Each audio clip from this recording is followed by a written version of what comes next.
Je suis José de Redondela. Ça, je l'ai vu avec mes propres yeux. Une bande d'effrayés, les gens du village. Ils ne supportaient pas de voir des gens réunis. Ils les dispersaient et les frappaient. Quand la guerre a commencé, ça a été horrible. Ils ont tué les médecins parce qu'ils défendaient la République. Le mari d'Ernestina, ils lui ont brisé un doigt parce qu'il ne leur donnait pas sa bague. Les frères de Thelma et Ernestina, ils l'ont envoyé à la prison de Navarre.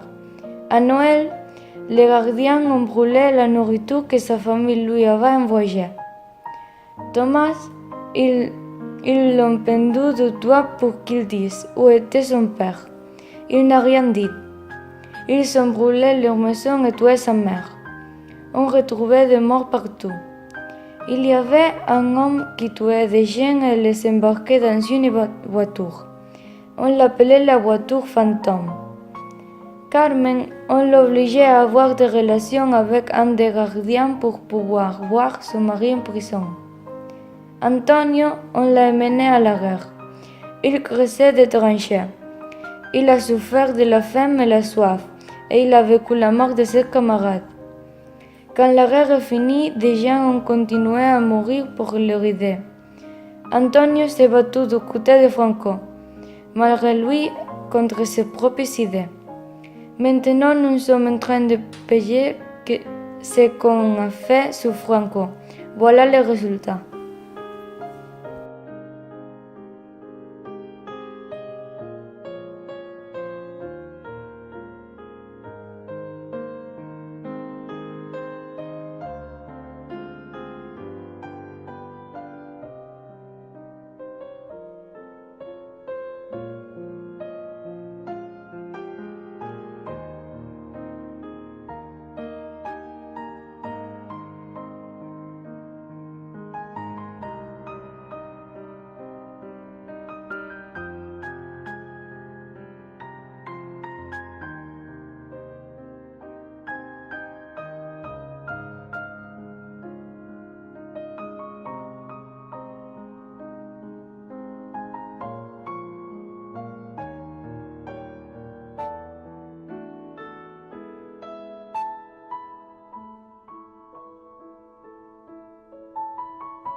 Je m'appelle Josefina.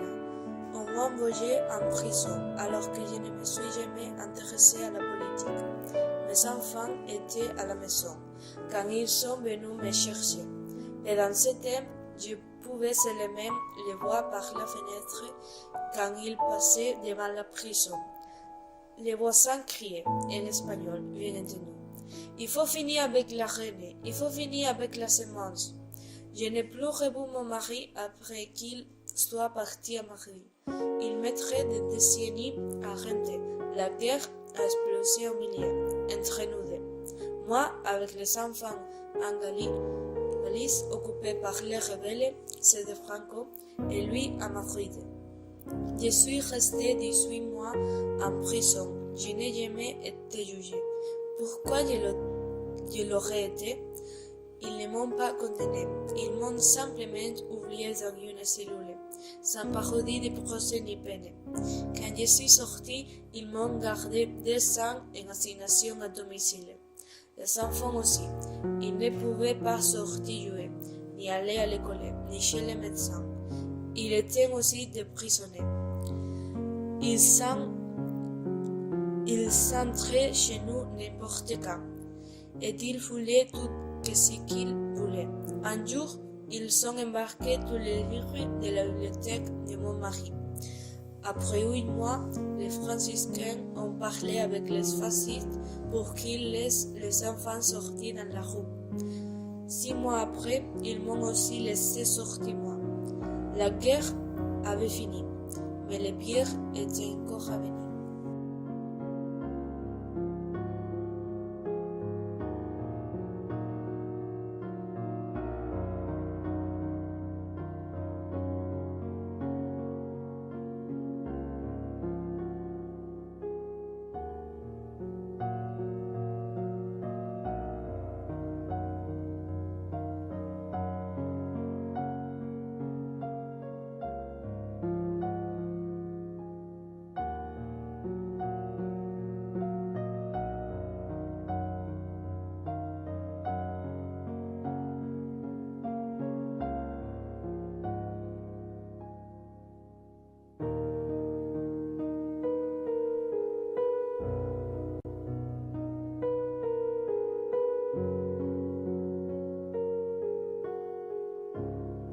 Je m'appelle Angel Huete et j'étais condamnée à 30 ans de prison et à la peine de mort. J'ai posé Herminia quand j'ai eu ma première affectation militaire. Nous avons eu 7 enfants. 6 jours après le coup d'État, j'ai reçu l'ordre du gouvernement républicain pour me présenter au quartier de la montagne, une caserne de Madrid, pour éviter le succès du coup d'État. 200 hommes du 4e régiment se sont aussi rendus. J'ai passé le premier été de la guerre à séparer des troupes les soldats suspects fascistes. En septembre, j'étais promu commandant. Nous avons dû envoyer nos enfants loin de nous à cause de la guerre. Ils sont tous partis, sauf notre bébé. En 1936, j'étais affecté à Valence.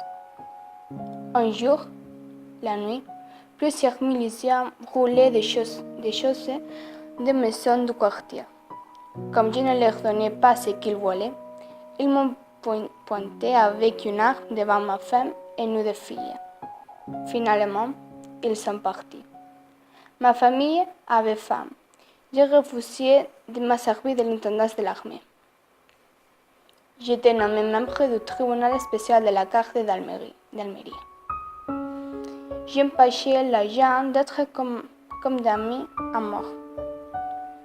Quand on m'a capturé, on m'a mené au campo de los Almendros, un camp pour les militaires. J'étais jusqu'à 4 avril. Rien à manger, rien à boire. Le procureur, lors du procès, exigeait pour moi la peine de mort. J'étais jugé pour rébellion militaire, pour défendre mes idées. La situation de ma femme était désespérée. J'étais libéré sous surveillance le 30 avril 1946. Ma femme a contracté un cancer quand je suis sortie de prison. Nous en sommes morts tous les deux.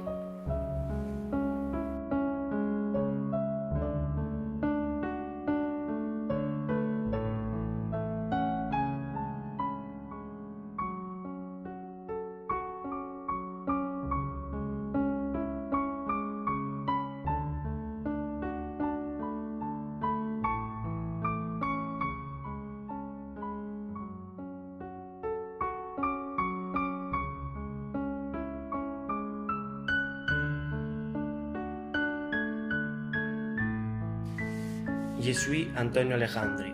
On m'a enfermé parce qu'avant, un jour, j'avais arrêté des phalangistes. Je les avais arrêtés à la plage des villageois. Je les ai conduits vers la montagne. J'ai voulu les contrôler pendant que le coup d'État avait lieu. J'étais persuadé que la République allait gagner. Je les ai conduits devant un comité de résistance. Le 29 juillet 1936, la Guardia civile a récupéré les phalangistes à coups de pistolet. J'ai réussi à m'échapper. Je suis revenu chez moi. J'ai vu ma mère pleurer pour moi. Je l'ai calmée et je suis parti. Le lendemain, je me suis rendu. Un des prisonniers a inventé des choses pour m'accuser. Ils m'ont interrogé. J'ai menti. Ils m'ont poursuivi. J'ai parcouru les prisons galiciennes. Une nuit, ils m'ont appelé. J'ai pensé que j'allais y passer. J'ai tenu ce que j'avais dit devant les juges. Ils m'ont battu, mais pas tué. Ils m'ont encore changé de prison. J'étais à Saint-Simon. Ils se déjeunent tous les jours. Une nuit, ils m'ont appelé. Je savais que j'allais mourir. Je suis monté dans une barque, aussitôt dans une fourgonnette. Nous étions 6. Ils ont dit à deux de descendre. Nous avons démarré. J'ai eu des coups de pistolet. À nouveau, la même chose. Nous étions plus que 2. Mon heure était venue. La fourgonnette ne s'arrêtait pas. Mon compagnon m'a dit que ce n'est pas pour cette fois que nous l'avions échappé belle. Nous pouvons voir les lumières de Pontevedra et ils nous émanaient vers elle. Ils n'allaient pas nous taire. Ils nettoyaient pas près des villages.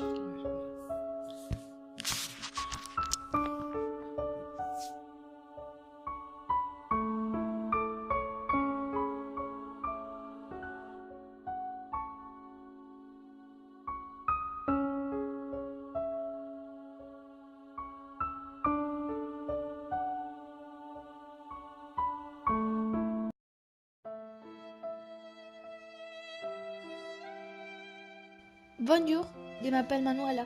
Je suis devenue veuve à 34 ans. Un jour, avant mon anniversaire, mon mari, Amando, ils l'ont tué. Il était innocent. Il aurait dû mentir pour sauver la vie. Dire qu'il l'avait fait, mais il ne l'a pas dit et ils l'ont tué. J'ai dû m'en sortir tout seul avec une famille. Tout ça à cause de deux hommes qui ont fait qu'Amando soit mort. José et Crescendio ont fait sonner les sirènes des bateaux pour appeler à la rêve. Ils ont accusé Amando parce qu'il était le capitaine. Ils l'ont amené devant les juges et parmi les condamnés à mort, aucun n'a dit qu'il l'avait fait. Et ils les ont tous tués. Ils les ont mis dans une fourgonnette de courrier diarrhée. À la moitié du chemin, ils m'ont enfermé. J'ai défoncé la porte. J'ai continué à courir. J'avais perdu de vue la fourgonnette. J'ai demandé à nos filles. Elle l'avait vue. Et j'ai couru. J'ai vu Amando. Derrière lui, il avait une caisse. Ça serait son cercueil. J'ai couru lui en acheter un autre. Je ne voulais pas qu'il reste pour toujours dans cette caisse. Je suis retournée à vitesse, mais quand je suis arrivée, il était trop tard. Amando était mort. 4 balles à la poitrine et un autre à bouton. Nicolasa était la mère d'Amando. Elle a gardé un doigt d'Amando dans une boîte. À 64 ans, j'ai commencé à perdre la tête et la mémoire, mais j'ai jamais oublié Amando. À 77 ans, un jour, j'ai refait le chemin que j'avais fait derrière la fourgonnette et on m'a retrouvé mort dans la rivière, sur le chemin pour rejoindre Amando. Je suis Manolo de Socorro. Ils m'ont eu une fois, n'est pas dit. J'étais 300 dans le trou. Du 36 au 39, les phalangistes sont allés me chercher à la maison. Ils sont tout cassés, ils sont tout feuilles, mais trouvé moi et les papiers du syndicat. Ils ont pris le dictionnaire que j'ai utilisé pour apprendre à lire et à écrire à mes compagnons de la carrière. J'étais chez ma mère quand ils sont venus me chercher, juste en face de chez moi, et j'ai tout vu par la fenêtre. J'ai joué de fiscorno, une sorte de trompette, dans la fanfare de Ponte Sampaio. Les fiscorno aussi, ils me l'ont pris.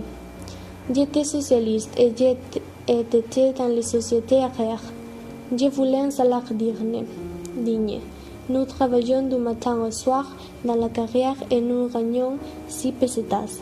Les premiers jours, je suis restée en haut à la montagne et on m'a porté le dîner. Après, Susa, ma femme, a décidé de m'installer à la maison, dans un circuit dans les tables. Je disais que c'est comme être dans une tombe. J'ai passé là plus de 1000 jours. J'étais toujours dans les tables avec la porte fermée. Les gens se rendaient compte, c'est sûr, mais ils se stressaient. Les miens faisaient toujours des attentions. La maison est devenue une prison pour tous, surtout pour Nito, mon dernier. Un jour, il s'est montré à la fenêtre et m'a vu dans un coin de l'étable. Il m'a reconnu et il commençait à crier. Susa l'a pris et lui a fermé la bouche. Elle est allée avec lui regarder dans l'étable, mais j'étais déjà partie. Nito était si convaincu qu'à partir de ce jour, il n'est plus allé à l'école, de peur qu'il décide quelque chose. Mes deux filles continuaient à y aller. Ça faisait déjà un an que j'étais dans l'étable et je suis tombée malade. Susa allait me chercher les médicaments parce que je ne pouvais pas aller chez les médecins. J'ai voulu sortir pour mourir dehors. Nous en avons bavé pendant 3 ans et puis après aussi, quand je suis rendue. La guerre était finie depuis peu. Et Sousa est venu me voir et m'a dit que je pouvais me rendre, qu'Antonio allait le faire. Je lui ai dit que oui. Peu de temps après, ils ont donné l'ordre de m'embarquer, moi et Antonio. Ils nous ont enfermés. La nuit, nous dormions par terre, entassés. Ils nous appelaient par notre nom et j'avais peur d'écouter le mien. Parce que quand ils reviennent de chercher à parler ta vaisselle, jour après jour, tu savais que tu allais à la mort. Quand je suis sortie de prison, j'ai racheté un fiscorno et a recommencé à jouer dans le vent. La guerre avait fini, mais à la maison, nous vivions encore, ou pire.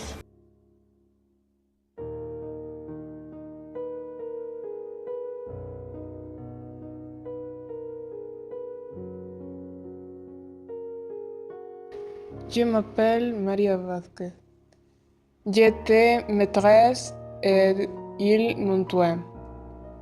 J'avais loué l'appartement au-dessous de Paz Vázquez. Quand Antonio, le père, est mort, j'ai aidé Rosa à prendre son soin de petite. Mon père m'encourageait à donner des conférences pour le Parti socialiste et j'ai fondé le Parti Dominion. J'ai soutenu les droits de la femme ainsi que l'école moderne. J'ai rejoint l'agruppación femenina republicana. J'ai suivi des cours de pédagogie et j'ai mis en pratique les nouvelles méthodes éducatives. Quand j'allais en cours à Coruña, j'ai laissé à charge à Paca López. Plus tard, ils m'ont accusé de négliger mes cours. J'ai organisé plusieurs sorties scolaires. J'ai donné à manger à ceux qui avaient le plus besoin. On m'aimait bien. Un jour, pendant que nous nous promenions, ma mère a eu une crise cardiaque. Quand elle est décédée, j'ai laissé de côté la politique, mais les phalangistes m'ont pris quand même. Mon père n'a pas réussi à me sortir de prison. Je ne pouvais me communiquer avec lui que grâce à un mutual, car ils m'ont fusillé. Un phalangiste est allé à l'école où j'ai fait ses cours et il a monté aux élèves un chasseur avec mon sang. Mon père a récupéré, mais ça fait en prison. Il les a mis dans une valise et il les a emporté mes bijoux, mon sang. Ce sont les preuves que j'ai vécues. Personne ne m'oublie.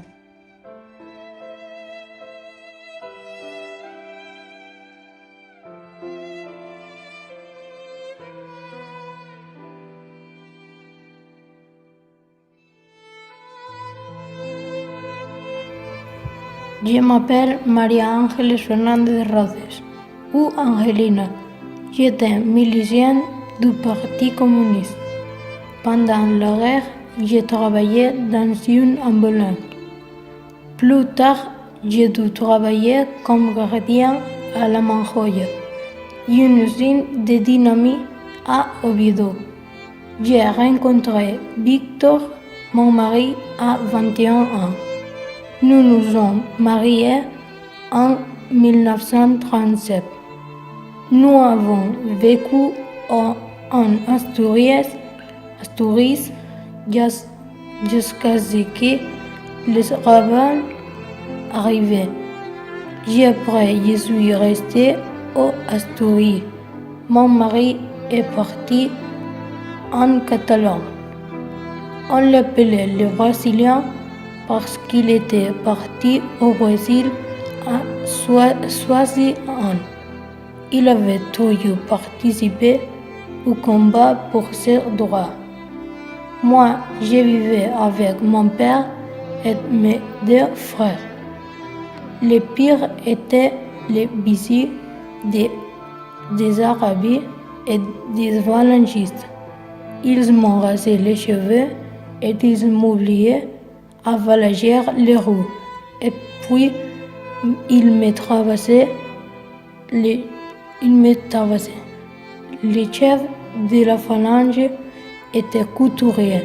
Il a pris tous nos affaires et c'est lui qui disait de nous battre. Quand les cours parlaient, lui, ils ont arrêté avec les humiliations.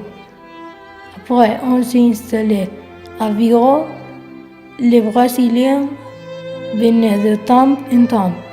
Mon fils ne pouvait pas aller à l'école ni avoir des compagnons à cause de son père. Un jour, on m'a annoncé qu'on avait tué le Brésilien. J'ai continué à vivre. Et puis, un jour, je suis mort. Rien de spécial. Après ma mort, mon fils a voulu trouver la tombe de son père. Mais il a dû se contenter de la mienne.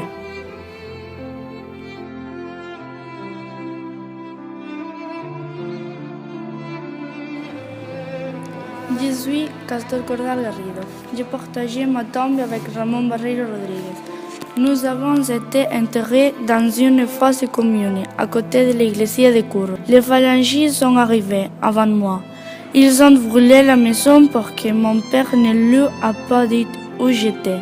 Ils sont revenus chez mes parents plusieurs fois. Ils sont obligés de me sauver à danser nu devant eux. Je suis arrivé un jour, décidé à aller chez Ramon pour savoir pourquoi il me cherchait, mais il n'était plus là. Il était parti quand il m'avait arrivé, parce que c'était lui qui m'avait vendu contre quelques terres. On m'a attaché avec une chaîne face à ma mère et on l'éloigne de moi peu à peu. Mon père est arrivé. Il demandait ce qui s'était passé.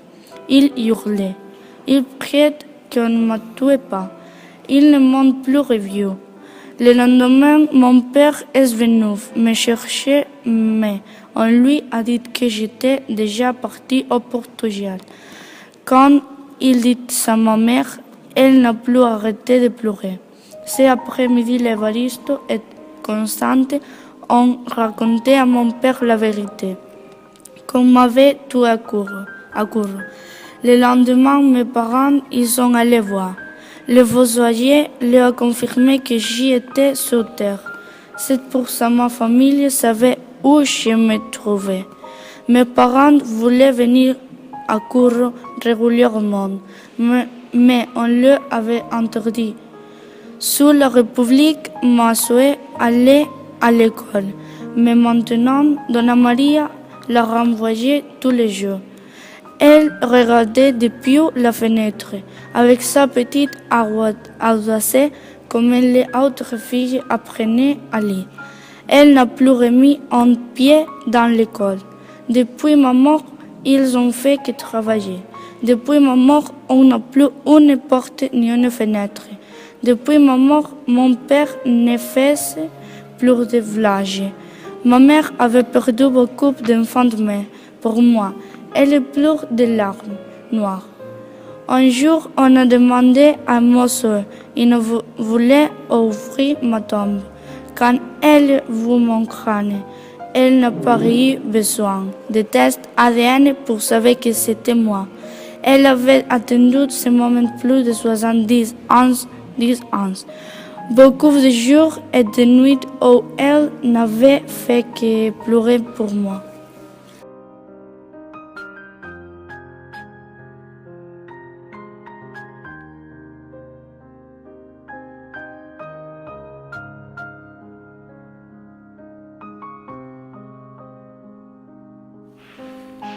Je m'appelle Paco Reiris. Et tout ce que j'ai fait, ça a été pour les ouvrir.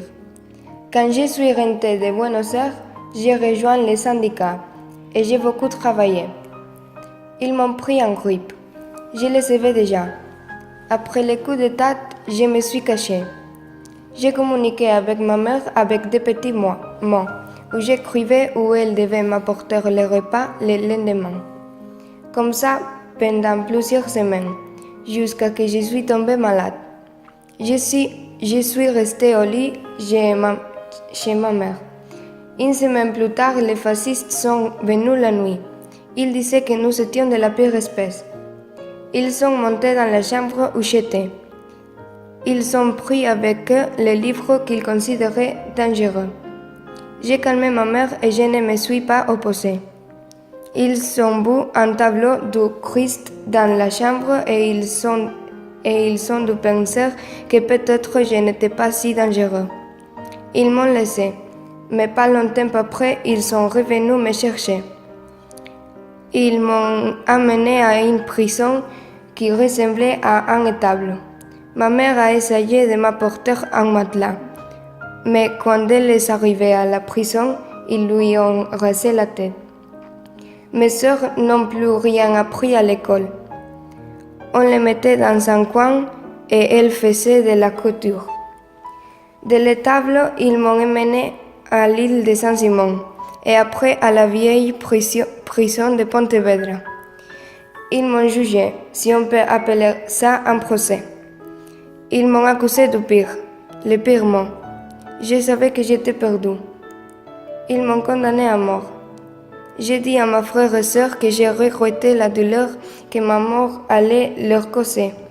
Mais je ne regrettais pas les choses que j'avais faites, parce qu'elles étaient bonnes.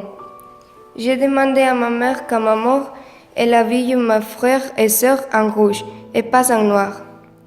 Le 2 mai 1937, à 34 ans, ils m'ont tué. Le curé a dit qu'il ne pouvait pas me faire des funérailles parce que j'étais de gauche. Ils m'ont enterré à Pontevedra, sans messe, sans pierre tombale et sans fleurs. Seulement un numéro pour compter les morts. Ma mère a attendu toute sa vie que quelqu'un lui demande pardon, parce que personne ne lui a demandé pardon. Jamais.